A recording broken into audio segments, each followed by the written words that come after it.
Ladies and gentlemen, you're welcome to this edition of the Primetime Newscast on Equinox Television, live from our headquarters in Cameroon's economic capital, Douala. In Alone, top story tonight, Mimi Mefo, Deputy Editor-in-Chief in charge of the English desk of Equinox Radio and Television, is henceforth free from all charges. The charges have been dropped by the military court.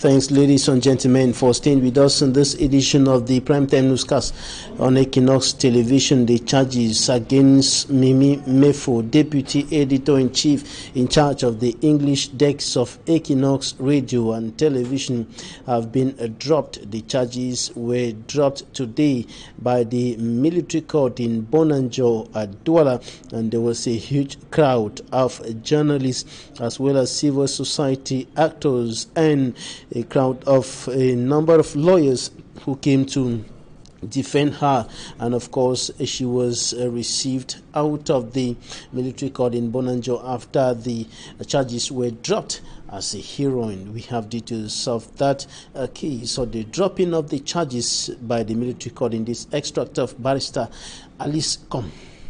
This is their right to do that when they see that the case is not really correct. The head of state himself has the power and the right to withdraw, to ask to stop everything immediately. Congratulations. This is my first words. Congrats. And you must continue this struggle, because many of you are still in prison, detained illegally. And we have to continue. We have all the world behind you, because it is. As the crisis continued deepening further in the two Anglophone regions of the Republic of Cameroon, the northwest and the southwest regions, aid is coming in from international and non-governmental organizations, notably the United Nations organization through the World Food Program. Today handed over some food aid to displaced persons. There are thousands of them, over 7,000 in the Vuri division, littoral region of the country alone, and close to 80,000 in the littoral and west regions. The two regions are sharing boundaries with the crisis-stricken northwest and southwest regions of the country. The IDPs received food aid today here in the economic capital, Douala. Details in this report. Details coming up in concerning the food aid from the World Food Program and the Red Cross to the internally displaced persons, thousands of persons who have been displaced by the deepening Anglophone crisis, and they are now seeking refuge in parts of the littoral and west regions of the country, and close to 80,000 of them, according to figures from the World Food Program, are now seeking refuge in parts of the littoral and west regions of the country. And today, some of them in the city of Douala received food aid from the World Food Program and the Red Cross. Details in this report.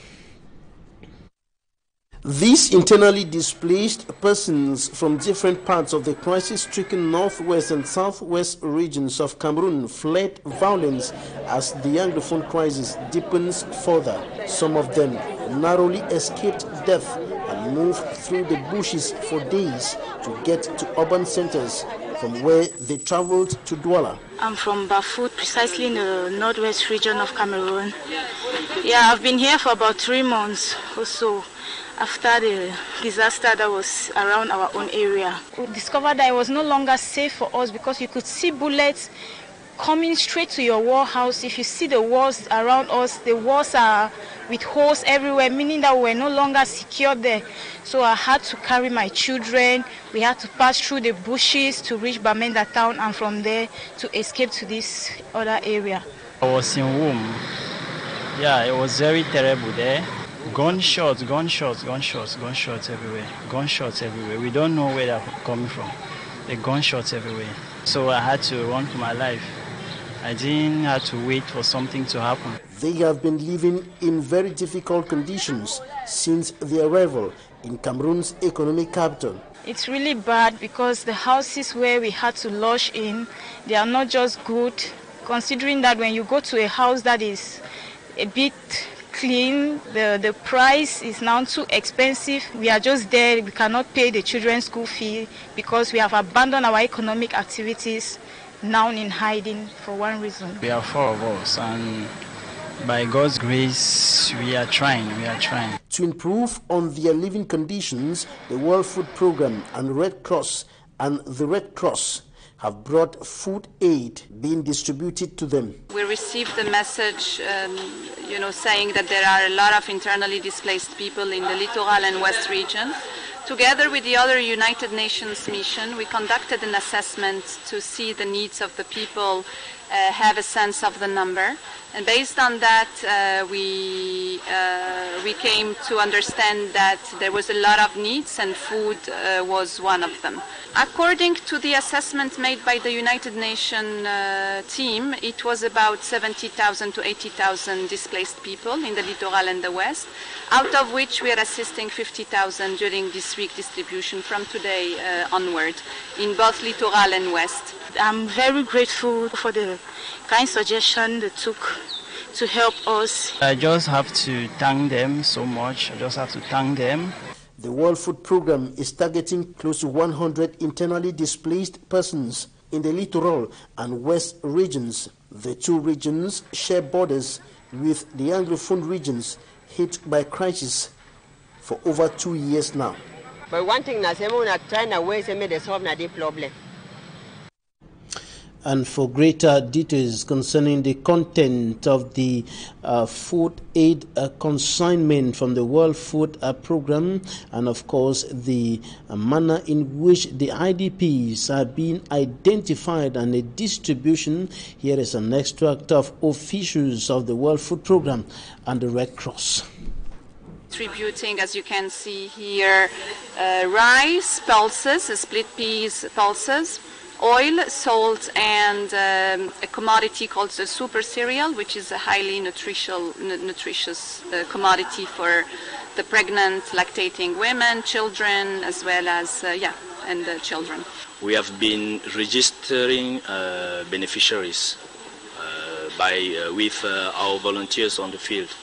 We have been registering beneficiaries, establishing all the lists, and now we are implementing by giving the troop distribution on the field.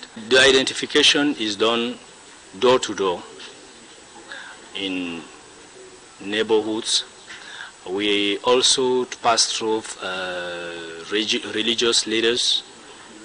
We have also passed through traditional leaders in some neighborhoods, so that they are the one who was able to confirm to us that these people are displaced from the two regions in crisis, and the people themselves had to come and register themselves and declare themselves as IDPs. Of course, the number of people in the family is considered.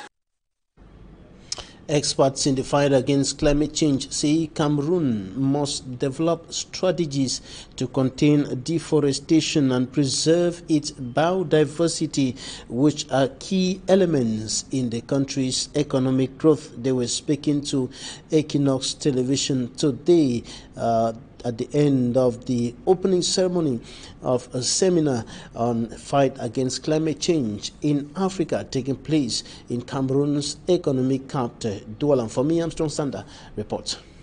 Drought, inundation, infectious diseases, flash floodings, overwhelming and increased aridity are some of the effects of climate change adversely affecting Cameroon and the rest of sub-Saharan Africa. The preoccupying situation is what has brought together experts from the Worldwide Fund for a Living Planet in Douala, Cameroon's economic capital. You know, Cameroon is known as Africa's miniature, where we have a lot of biodiversity in all areas. If we cannot really have biodiversity, we cannot guarantee of course, of economy, because there is a linkage between biodiversity and nature. Nature is providing a lot of money to Cameroonians and to the whole world. If you see the last report of Living Planet, the world have a big loss for 60% of biodiversity since 1917. This is very important. So now we see that if we are doing nothing to reduce for 1 point degrees for centigrade of increasing of the temperature, we have a lot of bad consequences on biodiversity, on food, on well-being, of course, on water. So the consequences on our biodiversity plan is very important. Cameroon, with its rich biodiversity, cannot afford to play with the threatening and fast-approaching effects of climate change. Hence, the entire population of Cameroon must be fully involved through diverse and strategic methods. And what we are doing in Cameroon is to work on many axes. One is working on outside plan, working on forest. Forest is very important because it contributes, of course, to do the sequestration of carbon. And of course, we are working also on wildlife. Wildlife is very important because it contributes also to conserve our biodiversity. We have also another axis who is water and agriculture. Agriculture is very important because if we are not working to reduce footprint, it has bad consequences on biodiversity. So we have in our start plan an objective to work on big industries of agriculture. The Worldwide Fund for a Living Planet is working on a program for the adaptation of climate change in Africa and is calling on the government of Cameroon to elaborate a strategic program to contain deforestation and the degradation of forests in Cameroon. And the opposition in the Democratic Republic of Congo has chosen Martin Fayulu to lead the opposition political parties. All of them, they are rallying behind him for the presidential election, and his election came after the days of talks in Geneva. But who is Martin Fayulu? Details in the upcoming report compiled by Smart Jikan Gebre.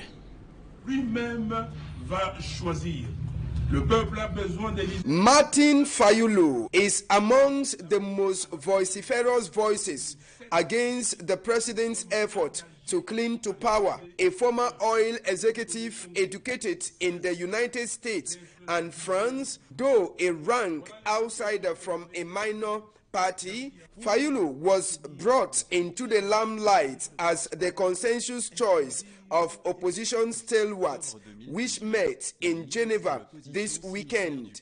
The head of the Engagement for Citizen and Development Party, Martin Fayulu, who turned 62 on November 21, has been arrested several times during opposition demonstrations in Kinshasa and has once been struck in the head with a rubber bullet. Fayulu, fiery and at times impulsive, was routinely seen at the front of marches against extending Kabila's rule beyond constitutional limits. Martin Fayulu edged out key contender Félix Tshisekedi, head of long-time main opposition Union for Democracy and Social Progress and son of its late founder, Etienne Tshisekedi. Fayulu, who is against the use of voting machine, enjoys support from two heavyweights: former Vice President Jean-Pierre Bemba, banned from standing in the elections, and self-exiled provincial governor Moïse Katumbi, prevented from entering Kinshasa to submit his candidacy as he faces challenge from Kabila's protégé Emmanuel Ramazani Chadri, a former interior minister, in the December 23rd ballots.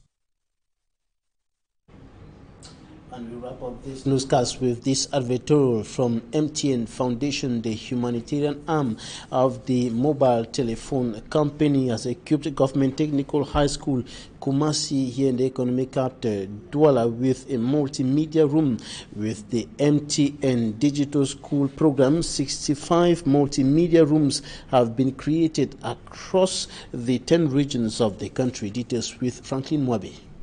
We see in this presence government's acknowledgement of MTN Foundation's contribution towards access to quality education by all in Cameroon.